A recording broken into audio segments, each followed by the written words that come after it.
not a cloud in the sky, sitting in the 60s, so much cooler than where we were yesterday. Those winds are out of the north now, and that's thanks to that system that we had yesterday that was supposed to be bringing us our possible severe weather. We didn't see it then, but take a look at our temperatures across the area, sitting a bit warmer down for the southern parts of the area, but 55 in Guymon. So definitely a very chilly day to be in April. Here's a look at that 24-hour temperature change.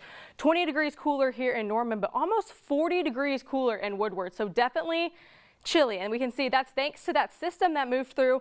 We didn't see any severe weather here in Oklahoma, but it's definitely cranking out quite a bit of severe weather near Memphis and parts of Mississippi, Tennessee, that area. So they are under this risk right here. This is this SPC day 1, a moderate risk that extends for the Mississippi River Valley. And here's a look at their tornado forecast as well. We can see a 15% risk, and this is also a hatched risk area.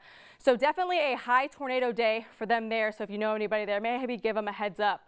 But what kept us from seeing tornadoes here yesterday? So we'll get a little sciencey here for a second. So what is the cap? So we have an inversion. That was what was in our atmosphere yesterday. So we had cooler air at the surface, but then we had this warmer layer of air that was above us.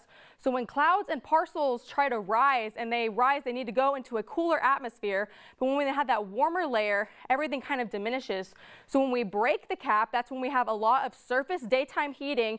And then when our ground layer gets warmer than our air above, it gets rid of that area. We break the cap, and then that's what lets storms go off. So yesterday our cap was very strong. So that's why we didn't even see any rain across Oklahoma. Early this morning, we had a slight line of storms that kind of moved through just south of the Tulsa metro. Some areas picked up a decent amount of rain. McAllister had a little bit over an inch of rain. But now with this cooler weather, we are still talking winter advisories. We can see this is a freeze warning that's in effect, Tulsa metro including, and then all in this area. That's until 9 a.m. tomorrow.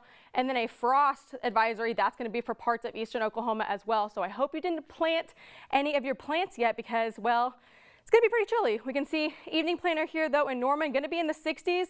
Plenty of sunshine. Those winds staying out of the north will drop down by 9 o'clock, being in the 50s. So maybe grab a jacket if you head out, have any evening plans. But here's your 2-day forecast. Sunshine the next few days. We're warming up. Showers possible in eastern Oklahoma tomorrow. But then here is a look at that weekend Easter forecast, 70s. And then we're talking about the next chance of rain going to be next week.